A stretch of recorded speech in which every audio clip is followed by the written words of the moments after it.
there are different levels of optimism across the country when we talk spring practice, and the level for Tennessee is not championship level, there is a certain level of optimism when you bring in a new regime and there's fresh hope and a fresh look and a fresh voice. And especially when that coach was able to rally the recruiting class from where it was ranked at the time of his arrival to Jeremy Pruitt's close, which was extremely impressive. So I will let you take it from there in regards to your thoughts about the Vols and their goals this spring. Yeah, so I think on the recruiting thing that, Jeremy Pruitt wasn't very happy, and neither were Vol fans on where it ended up. 2021 consensus ranking, most fans would be happy with that. Pruitt felt like he missed on a couple big time athletes.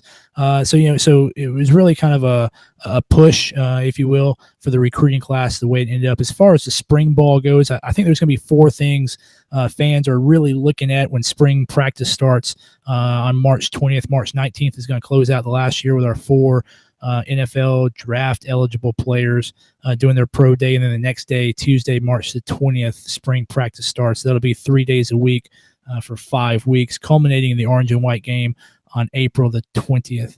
So the four things we're going to be looking at, first and foremost, is a quarterback situation.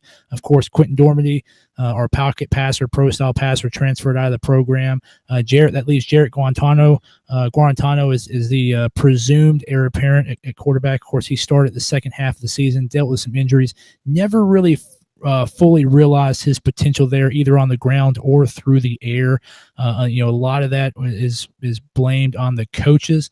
With a new coaching staff, and we'll see. But it's interesting that the new coaching staff brought in a prospect out of California. It's a pro-style player, JT Shrout. They've also been very active recruiting transfers. They went after Alec Thompson from Wagner. He ultimately decided to go to Marshall, and they were also talking to Keller Christ, the graduate transfer out of Stanford. So it's very clear that this coaching staff isn't convinced that Jarrett Guarantano is the answer at Tennessee. And, there are a lot of people who feel like if they do bring in Keller Christ out of Stanford, that's going to force Jarrett Guarantano to make some decisions. So I think people are going to be really looking at that. They're going to see if Guarantano can make some of the progress they thought he could make during the season last year. So I think the quarterback situation is going to be the first and foremost thing that people are looking at when spring ball starts in a couple Tuesdays. On top of the quarterback situation, with a new offensive staff, and we know what we're going to get with Jeremy Pruitt, with his pedigree and his background, we're going to get a hopefully an Alabama-type defense, but we're going to get hard-nosed, hard-hitting defense.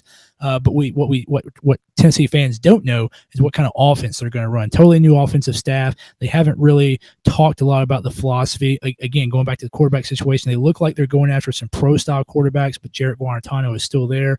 Or is there going to be a running presence at the quarterback situation?